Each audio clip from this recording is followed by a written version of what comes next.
ఇక తెలంగాణ ఏపీలో సంక్రాంతి పండగ హడావుడి మొదలైంది. స్కూళ్లకు సెలవులు రావడంతో జనం నగరాల నుంచి పల్లె బాట పట్టారు. దాంతో హైదరాబాద్ చుట్టుపక్కల జిల్లాలతో పాటు ఏపీకి వెళ్లే వాహనాలతో రోడ్లన్నీ బిజీగా కనిపిస్తున్నాయి. ముఖ్యంగా హైదరాబాద్ విజయవాడ రహదారిలో ఒక్కసారిగా వాహనాల సంఖ్య పెరిగింది. ఇక చౌటుప్పల్ మండలం వతంగి టోల్ ప్లాజా వద్ద ప్రయాణికుల రద్దీతో వాహనాలు బారులు తీరారు. విజయవాడ వైపు వెళ్లే వాహనాల సంఖ్య పెరగడంతో టోల్ ప్లాజా అధికారులు మొత్తం 8 టోల్ బూత్లను ఓపెన్ చేశారు. 3 సెకన్లకు ఒక వాహనం చొప్పున నిమిషానికి సుమారు 20 వాహనాలు టోల్ ప్లాజా నుంచి వెళ్లేలా చర్యలు చేపట్టారు. వరుస సెలవుల నేపథ్యంలో రాబోయే రోజుల్లో వాహనాల రద్దీ మరింత పెరిగే అవకాశం ఉందని అధికారులు అంచనా వేస్తున్నారు. ఇక వాహనదారులకు ఇబ్బందులు కలగకుండా ప్రత్యేక ఏర్పాట్లు చేస్తున్నారు.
ఇటు సికింద్రాబాద్ రైల్వే స్టేషన్ తో పాటు ఎంజీబీఎస్ బస్టాండ్ కూడా ప్రయాణికులతో కిటకిటలాడుతోంది. సంక్రాంతి రద్దీ దృష్ట్యా ప్రయాణికుల రాకపోకలు సాఫీగా సాగేందుకు అధికారులు ప్రత్యేక చర్యలు తీసుకుంటున్నారు. ఇక సికింద్రాబాద్ స్టేషన్ నుంచి సంక్రాంతి రద్దీ దృష్ట్యా ప్రతిరోజు సగటుకు 2.2 లక్షల మంది ప్రయాణం చేయనున్నారు. ఇక బస్సులు కూడా ప్రయాణికులతో కిక్కిరిసిపోతున్నాయి. హైదరాబాద్ నుంచి ఆయా జిల్లాలకు వెళ్లే బస్సులు సరిపోవడం లేదు. దాంతో ప్రయాణికులు బస్సుల కోసం ఎదురు చూడాల్సిన పరిస్థితి నెలకొంది. రైట్, ఇదే విషయానికి సంబంధించి మరింత సమాచారాన్ని మా ప్రతినిధి రాము అందించేందుకు సిద్ధంగా ఉన్నారు. రాము, చెప్పండి, తెలంగాణ ఏపీలో సంక్రాంతి పండగ హడావుడి మొదలైంది. ఇక స్కూళ్లకు సెలవులు ఇవ్వడం వల్ల అందరూ ఊరికి వెళ్ళడానికి బయలుదేరుతున్నారు. దీనికి సంబంధించి అప్డేట్స్ ఏంటి రాము? ఇక్కడ సంక్రాంతి సెలవులు ప్రారంభం కావడంతో హైదరాబాద్ జంట నగరాల ప్రజలందరూ కూడా ఆంధ్ర ప్రాంతానికి ప్రధానంగా తరలి వెళ్తున్నారు. పట్టణవాసులందరూ కూడా పల్లెబాట పట్టినటువంటి పరిస్థితి మనకు కనిపిస్తా ఉంది. దీంతో హైదరాబాద్ విజయవాడ జాతీయ రహదారి అయితే రద్దీగా మారింది. మామూలు సమయంలో ఈ రహదారి పైన 40,000 వాహనాల సెన్సెక్స్ ఉంటుంది. కానీ నిన్న రాత్రి నుంచి ఒక్క రోజులో 24 గంటల్లో 1,00,000 వాహనాల సెన్సెక్స్ పెరిగింది. 1,00,000 వాహనాలు ఒక్కసారిగా రోడ్డు ఎక్కాయి. అవన్నీ కూడా ఆంధ్ర ప్రాంతానికి, గుంటూరు ప్రాంతానికి, తెలంగాణలోని వివిధ పల్లెల ప్రాంతానికి వెళ్తున్నట్టుగా టోల్ ప్లాజా సంబంధించినటువంటి అధికారులు చెప్తున్నారు. నేషనల్ హైవే అథారిటీ సంబంధించినటువంటి అధికారులు కూడా ఎప్పటికప్పుడు అంచనా వేస్తూ ట్రాఫిక్ సంబంధించినటువంటి నియంత్రణ చేస్తున్నటువంటి పరిస్థితి హైదరాబాద్ విజయవాడ జాతీయ రహదారి పైన మనకు కనిపిస్తుంది. అయినప్పటికీ కూడా చాలా చోట్ల ఇప్పటి వరకు కూడా ట్రాఫిక్ జామ్ జరుగుతుంది. ప్రధానంగా టోల్ ప్లాజాల వద్ద వాహనాలన్నీ కూడా నెమ్మదిగా కదులుతూ ఉన్నాయి.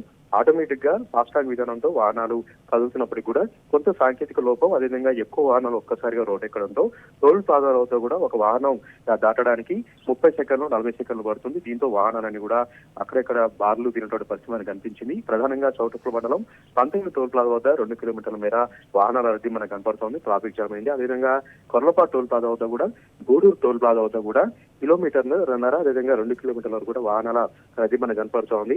టోయింగ్ వాహనాలు ఎక్కడికక్కడ కూడా ఇబ్బంది పెడుతూ ఉన్నాయి. భారీ వాహనాలు ఒక్కసారిగా రోడ్ ఎక్కడంతో అక్కడికక్కడ ట్రాఫిక్ జామ్ అవుతున్న పరిస్థితి కూడా మనకు కనిపించింది. ప్రధానంగా ఈ హైదరాబాద్ విజయవాడ జాతీయ రహదారి పైన 17 బ్లాక్ స్పాట్లలో మరమ్మతులు చేస్తా ఉన్నారు. అక్కడక్కడ ఫ్లైఓవర్లు కడతా ఉన్నారు.